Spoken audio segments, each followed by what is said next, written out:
Morning guys, Wednesday the 24th of June. It's really funny. I thought, I'll go a slightly different track. Still pretty much the same area, so I started to walk down this bit we're at now. And creatures of habit. I think dogs are just like human beings, because she started to go down the other track, which is the one we normally go down. So I was going, well, calling her back.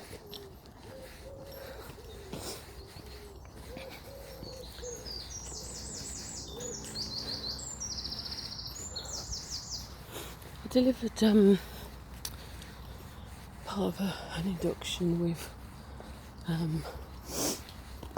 another person on the ILM units that we're going to deliver. They're doing one on virtual remote learning, and I'm doing the one on mental health in the workplace.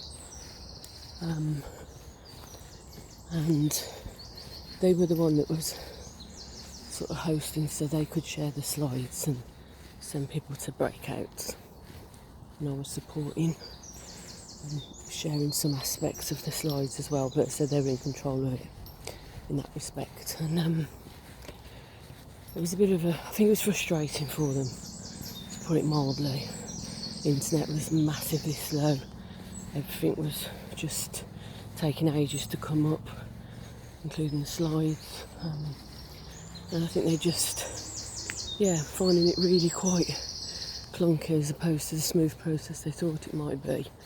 And at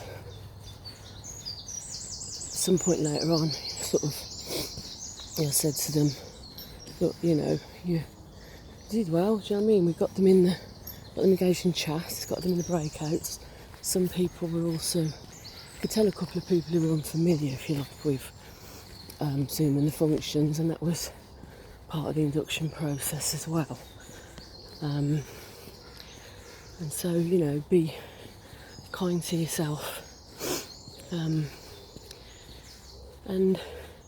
I think there is something in this process about, a lot of people have been forced by default to go online and deliver training and workshops, therapy, supervision, and so forth.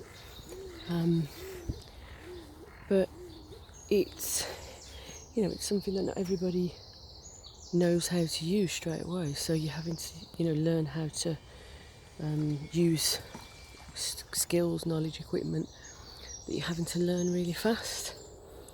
And a lot of people are in a similar boat. And so I think there is something about being kind to yourself, accepting that things aren't going to go always according to plan. But not only that, having that expectation, not only for yourself, but with people that you're online with as well. So, setting an expectation of saying to others, look, this is relatively new to me as well, so it's not going to be plain sailing. It may be a bit slow at times. It may seem a bit clunky, but we're in it together. We're learning together, and I think that to set that expectation, I think, is quite important. I think the notion of normally it's interesting when you deliver what you know and your training and your workshops, especially if there's things that you've done for a long time, you know your stuff, you are comfortable with it all, it flows, you don't have to think too much about it.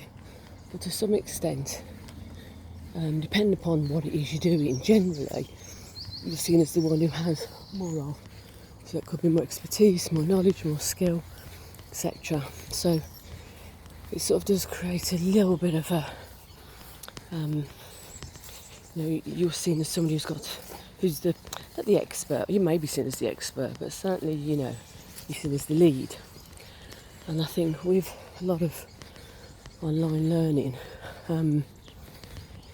that sort of takes away that sense of you are the lead in some respects, sort of shifts the power of equilibrium, and that can be a little bit disconcerting or daunting, but at the same time, it can be disconcerting and daunting, but at the same time can be an opportunity to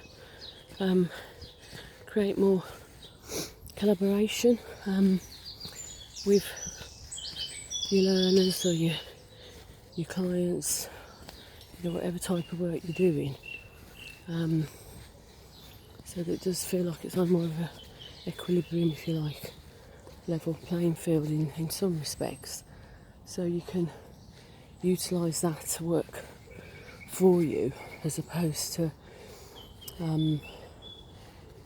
getting really stressed and hung up with what's not working, which is, don't get me wrong, it's easy to do, but I think it's important when that happens as well to be upfront and honest and share that with people, because 90% of people will have been in or experienced the same, or are worried and anxious on some level that may happen to them. So it's important for people to know that. What was really ironic, shall I say, is that when the person I was doing the induction with came back to me, I'd sort of given them some feedback on the positive things that I felt that they'd done. They said in their sort of email, it was quite clear that you're a natural at this Zoom, and it was great to observe that. And I was like, really? When they say natural, I mean, it depends what you compare it to. I've been on a number of Zoom calls, both attending and facilitated. I've certainly made some boo-boos. I've failed along the way. I've pressed buttons accidentally, brought people back out of breakout rooms. I thought, I was trying to share slides at one point with big events, and they wouldn't share for a while. Turns out the system preferences were not the way they should have been. There's all sorts of things, and there is a saying or quote somewhere that's like each time you're successful, that reinforces what you already know. But failing is really where the learning piece is, and making those mistakes is where the learning is. And it can be frustrating, it can be annoying, it can be quite even painful for all of us to mess up and fail and make those mistakes. But if we just keep looking at, that's where the learning is, and what can you learn from it, what would you do differently, what would you do more effectively next time, then that has to be a good enough place.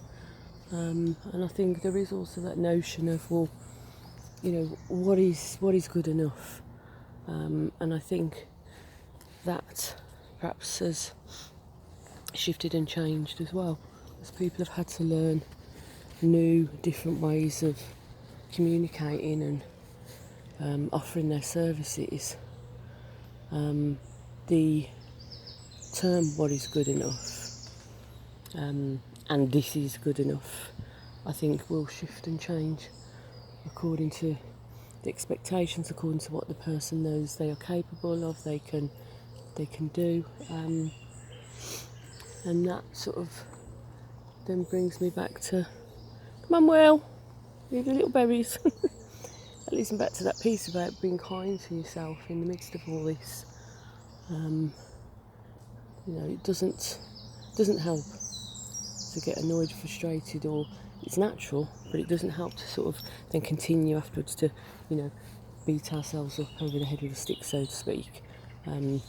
Acknowledge, what's happened, acknowledge how you feel, and then look at what you can do differently, and you move on from it with your learning. So that's my sort of reflection at the moment for this, what's going to be, by all accounts, certainly in the area of Midlands, particularly Birmingham, they reckon it's going to be up to 30 degrees.